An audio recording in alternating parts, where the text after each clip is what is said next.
तो आज के क्लास में हम लोग हिंदी का अगला पार्ट पढ़ने वाले हैं। चैप्टर 4 है, पार्ट 4। पाठ का नाम अर्धनारीश्वर, जिसके लेखक का नाम है रामधारी सिंह दिनकर। आज हम लोग इस क्लास में इस चैप्टर के ऑब्जेक्टिव क्वेश्चन आंसर को पढ़ने वाले हैं। जैसा कि कल के क्लास में हम लोगों ने टोटल इसका कंप्लीट कर लिया एक्सप्लेनेशन। चलिए ऑब्जेक्टिव क्वेश्चन आंसर को समझते हैं। टोटल इसमें 28 वस्तुनिष्ठ प्रश्न उत्तर है। एक एक करके सबको समझते हैं। जितने भी प्रश्न दिए गए हैं सभी आपके एग्जाम में कभी न कभी पूछे ही गए हैं, ज्यादातर क्वेश्चन।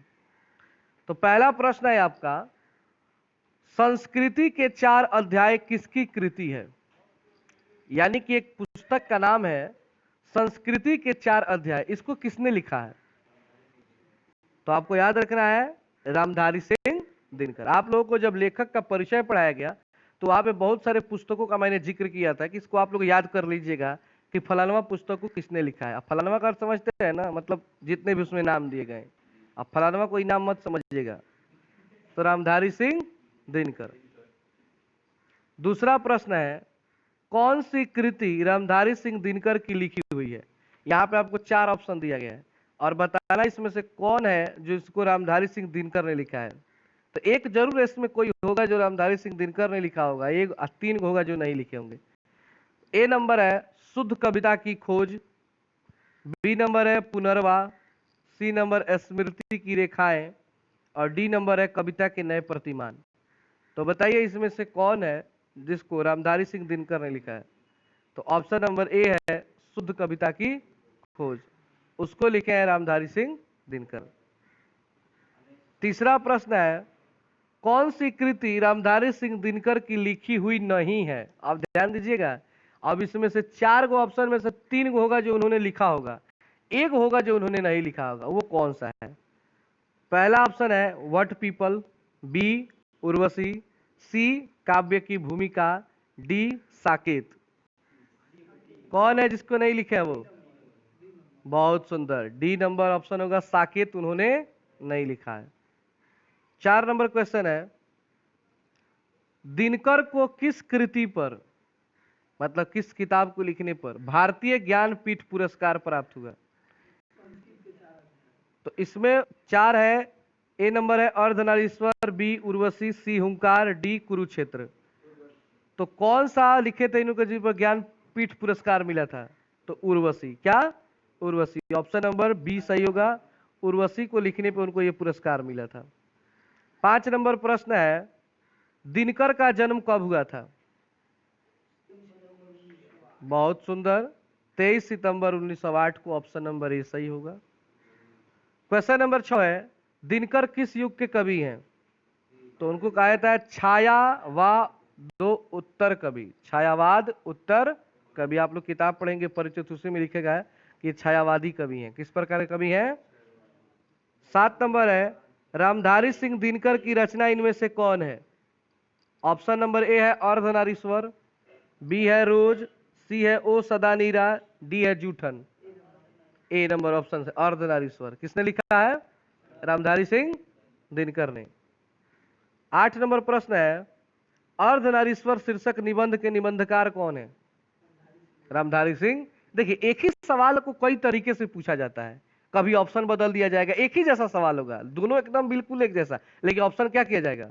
बदल दिया जाएगा, या सवाल पूछने का तरीका बदल दिया जाएगा। जिसके इसके पहले क्या पूछा गया कि नीचे दिए गए जितने भी पाठ है उसको इसमें से कौन है जिसको रामधारी सिंह दिनकर ने लिखा है? तो अर्धनारीश्वर है।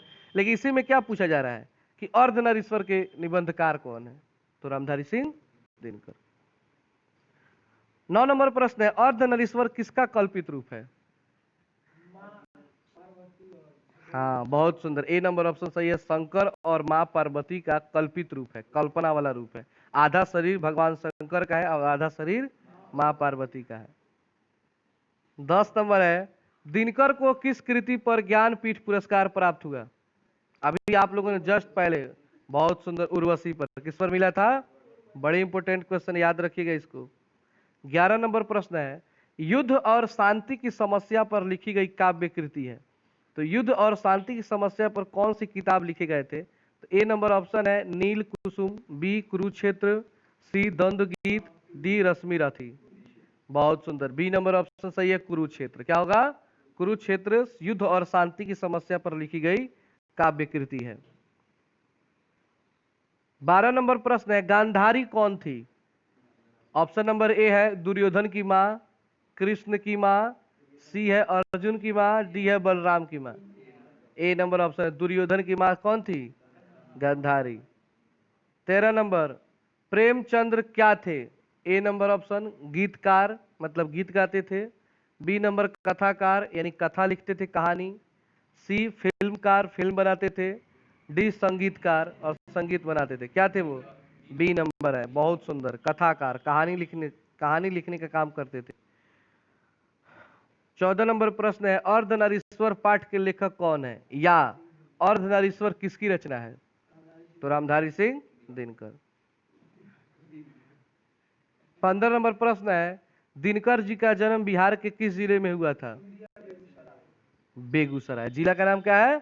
बेगूसराय, और घर गांव का नाम है सिमरिया। तो यहाँ पे जिला पूछा गया, इसलिए आप लोग कौन सा ऑप्शन टिक करेंगे? बेगूसराय, यानी कि बी नंबर ऑप्शन। 16 नंबर प्रश्न है, अर्धनारीश्वर में किस गुण का समन्वय है? मतलब अर्धनारीश्वर पाठ में किनके गुणों का बात किया गया है? स्त्री और पुरुष का, ठीक है ना? तो इसमें ऑप्शन नंबर सी है नारी और पुरुष दोनों के बारे में बात किया गया है ना, केवल नारी और पुरुष का अलग अलग तो नहीं है, दोनों के बारे में बात की गई है। अगला प्रश्न है 17 नंबर, दिनकर जी की पहली काव्य पुस्तक कौन सी है? मतलब सबसे पहले उन्होंने कविता कौन सी लिखी थी? तो ऑप्शन नंबर ए है कुरुक्षेत्र, बी है हुंकार, सी है रसवंती, डी है प्रणभंग। बताइए जल्दी। बहुत सुंदर, डी नंबर ऑप्शन सही है, प्रणभंग उन्होंने पहली कविता लिखी थी। आप लोग बहुत अच्छा तैयारी किए हैं। 18 नंबर प्रश्न है, दिनकर जी की पहली कविता किस पत्रिका में प्रकाशित हुई? यानी जो पहली कविता प्रणभंग लिखी थी, किस पत्रिका में, किस अखबार में सबसे पहले छपा था? ऑप्शन नंबर ए है छात्र सहोदर, बी है छात्र पत्रिका, सी है छात्र मित्र, और डी है इनमें से कोई नहीं। बहुत सुंदर, ए नंबर ऑप्शन छात्र सहोदर में छपी थी।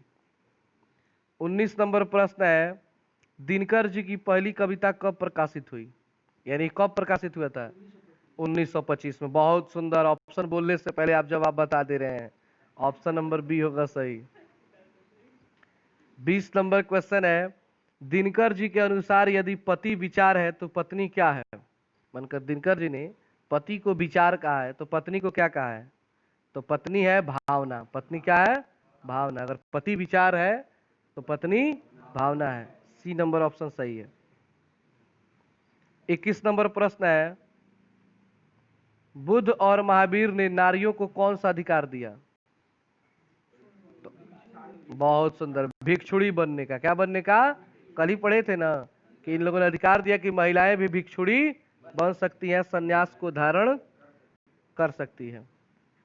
22 नंबर प्रश्न है, पुरुष जब नारी के गुण को लेता है तब वह देवता बन जाता है, किंतु नारी जब नर के गुण को सीखती है तो राक्षस हो जाती है। यह कथन किनका है? तो ये कथन है प्रेमचंद जी का। उन्होंने कहा था कि अगर पुरुष के अंदर नारी का गुण आ जाए तो वो देवता हो जाएगा, लेकिन नारी के अंदर इन पुरुषों का गुण आ जाए तो राक्षस बन जाएगी। इसलिए पुरुषों का गुण ना अपनाए, महिलाओं का गुण अपनाए। 23 नंबर क्वेश्चन है, अर्धनारीश्वर का किस विद्या से संबंध है? मतलब किस प्रकार की विद्या है ये? ऑप्शन नंबर ए है निबंध, बी कहानी, सी एकांकी, डी व्यंग। बहुत सुंदर, सी नंबर ऑप्शन होगा एकांकी। ठीक है, क्या होगा? एकांकी। 24 नंबर, किसने अपने जीवन के अंतिम दिनों में नारीत्व की साधना की? कौन थे जो अपने अंतिम समय में? बहुत सुंदर, गांधी जी। ए नंबर ऑप्शन है, गांधी जी ने अंतिम समय में नारी का गुण अपनाने का प्रयास किया था। 25 नंबर क्वेश्चन है, अर्धनारीश्वर शंकर और पार्वती का किस प्रकार का रूप है? ऑप्शन नंबर ए है यथार्थ, बी है कल्पित, सी है आदर्श, डी है वास्तविक। बहुत सुंदर, कल्पित, बी ऑप्शन सही है। 26 नंबर है, प्रेमचंद के अनुसार नारी जब पुरुष के गुण सीखती है तब वह क्या हो जाती है? तो ऑप्शन नंबर ए है आकर्षक, बी साहसी, सी कोमल और डी राक्षसी। तो इसमें राक्षसी आप कहेंगे। 27 नंबर प्रश्न है, युद्ध और शांति की समस्या पर लिखी गई काव्य कृति कौन है? तो अभी आप लोग पढ़ रहे थे कुरुक्षेत्र, क्या है? और आज के लिए अंतिम प्रश्न है, दिनकर जी का जन्म कब हुआ था? 23 सितंबर 1908 को। तो इस तरह हमारा ये ऑब्जेक्टिव क्वेश्चन टोटल समाप्त होता है। कल के क्लास में हम लोग पढ़ेंगे इसके प्रश्न उत्तर को। तो आज के लिए इतना ही।